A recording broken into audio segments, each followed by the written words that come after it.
I'm Robert P. Fitton, and this is a quick synopsis of the Vargut Emnas-A, part of the Sojourn series.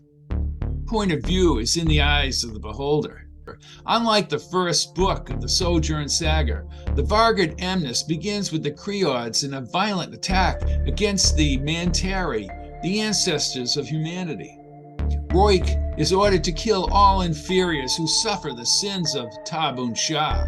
It is a savage, bloodletting affair, with those who survive to be brought to the torturous games aboard the mother ship. On the planet, the leader, the Tolton, watches as beams tear through the forest. He returns to his fortress and meets with the council known as the Plavka. The council thinks that all will be well by resonating with Tabun-Sha. They claim to have the ancient knowledge, and they see a panorama of the Battle of Golga as the Tabun-Sha fled for their own safety. The Tolton does not believe in Tabun-Sha, and he prepares to leave the planet. Let me call a timeout here. Crossing the galaxy in this energy-contained passageway removes the snail's pace of spaceships over long distances and connects the planets with beings called the Mantari race, the ancestors of humanity.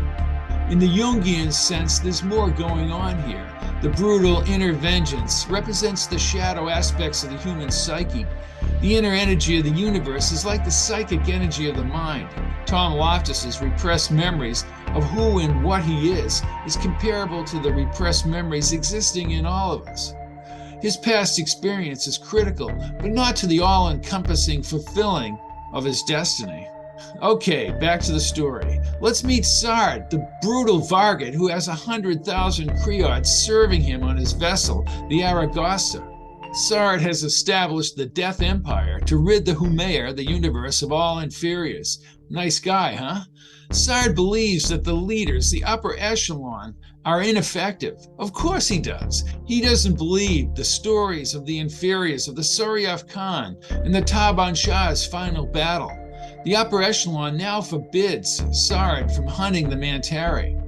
Sard is now ready to assume his own destiny and destroy the upper echelon. On the Tolton's planet, Roik is hacking up the inferiors. The Creod hordes are marching to the gates.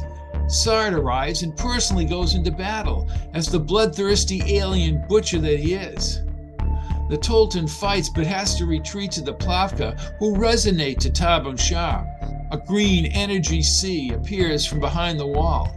The Tolton curses the Tabun-Sha. He grabs his Cruxel, a transparent pyramid-like thing that he's worn since a youth, and moves on a boat that he can navigate through an energy sea, knowing that he will rise again. A burst of colored particles rise above a rigid sail as the Tolton vanishes into the glow. After slicing up more inferiors, Sard is ready to confront the upper echelon's trickery. By now, our hero Loftus and his buddy Zach have been on the passageway for 153 days before they see a glow on the horizon. A vessel passes by them in the distance like a ghost ship. Kath DeLuca and Kath's son John are inside a blue outline of a time warp. Somehow they escape Bathurst Island. Zach and Loftus eventually reach another planet and are processed through the glebes, beings with luminescent eyes. Loftus now has native clothes and boots and moves around the crowd and strange animals.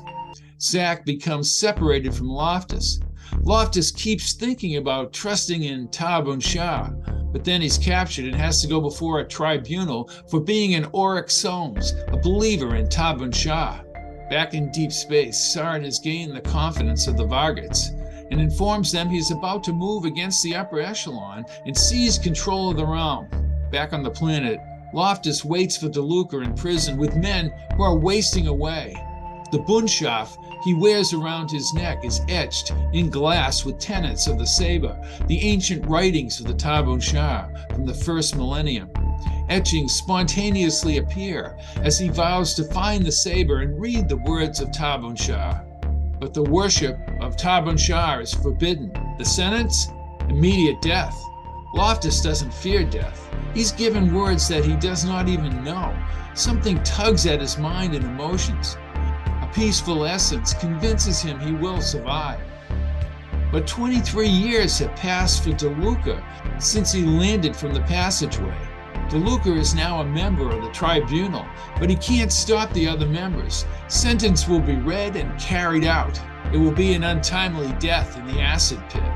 DeLuca tells Loftus that Kath has married the Tolton. As Loftus is brought out to the acid pit, in the stands, the white-haired Kath sadistically watches the games as Loftus is brought up to be killed in the acid pit. She makes eye contact with Loftus, but her eyes are venom-packed, and she leaves the arena.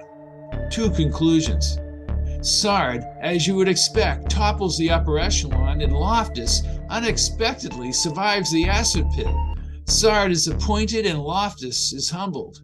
Loftus has rejected the Tolton's bitterness, and Sard can only be taken in by his own inner vengeance. It is that choice that's given for the goodness of the universe versus the unbridled pain and suffering. Because Kath married the Tolton, Loftus, in pain, is drawn to the essence of good. He is the awaited one, and Sard, the Vargut Emnas, is the leader of the realm. The Vargut Emnas is available at Amazon, along with the complete Sojourn book and the audio on iTunes and Audible.com. I'm Robert P. Fitton, and this has been a quick synopsis of the Vargut Emnas, part of the Sojourn series.